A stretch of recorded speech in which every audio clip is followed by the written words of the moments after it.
I got this smart dog bark control collar. So let's go ahead and open this thing up and check out what's in the box. All right, so there's quite a bit that comes inside of that little box. First couple things, there's a little warning card in here about using the right charger, that you don't want to use one that puts out more than 5 volts. Here is some suggestions on how to set the sensitivity on the actual bark collar itself. Then there's also a user manual that goes through all of the different settings, everything that you need to do to get this set up for your dog. And this is just a little insert that held it in the box, but it does come with 2 different links of, these are the probes that would shock the animal if it barks. And these are probe covers to, I believe, make it where it wouldn't shock the animal. And here's a little tester, and it's also got like a little bit at the end that lets you tighten these probes on. Then you've got the magnetic charging cable, which is kind of cool. It's just got this little magnet that connects to the back of that to charge it, you know, your 2 positive and negative terminals and your little magnets. And that goes right back here on the back. If you see that here on the side to the right, there's 2 little metal dots. Those are where you charge it.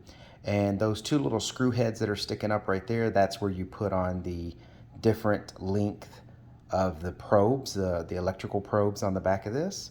And those 2 black buttons there are how to set it. So let me go ahead and turn this thing on and let you see what it looks like and what the settings are. All right, so to turn this on, there's a little power button on the back. You squeeze and hold for a couple seconds. And as you can see, I have it upside down. So the screen will go to sleep. To turn it back on, we push the mode button, which is here on the back.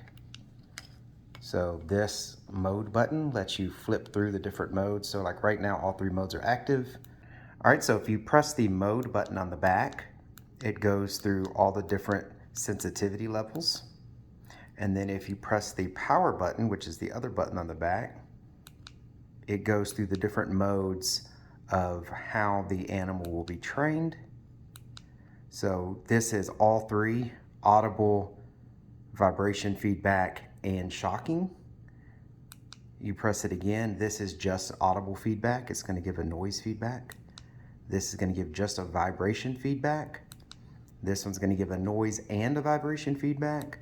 And this one's going to do all 3 with the shocking. So those are the different modes that you can set. And the lights on the left hand and the right hand side are showing you it's active. That's the battery level. It will blink and it will do some different blinking based upon how the battery is. So right now, as you can see, the battery is fully charged because I did plug it in and charge it. So let's check out the manual. So as you can see here in the manual, it gives you all the information about all the different modes, everything you need to do. There are some important safety information here, like you don't want to use this on aggressive dogs. This is for dogs that are 6 months and older.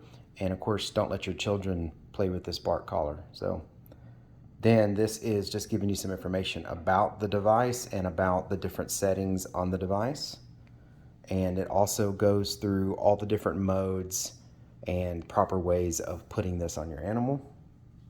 And there's this testing tool that I showed over here that it lets you check the electrical shock mode. And when it touches these little prongs, it will light up when it does the shocking. And this little tool here lets you tighten the prongs that are on the back of the collar. You flip over the manual, and again, it goes through different ways of how this collar is going to react. This section here shows you the different steps that each of the modes go through when it's training the animal. And then of course, there is a FAQ on here that just gives you some of the most common questions and answers to those. So if you see here, the lights are still blinking, but to turn it off, you just flip it over and hold down the power button, and it makes that noise. And now the collar is actually turned off. And if you want to charge it, it comes with this charging cable, and like it says, it's magnetic. So you just put the charging cable on the back and it magnetically sticks to the back of the collar, and then you plug in the USB side into a wall plug that is 5 volts. All right, so if this review was helpful, please give me a thumbs up. Thank you very much for watching. Y'all be safe out there.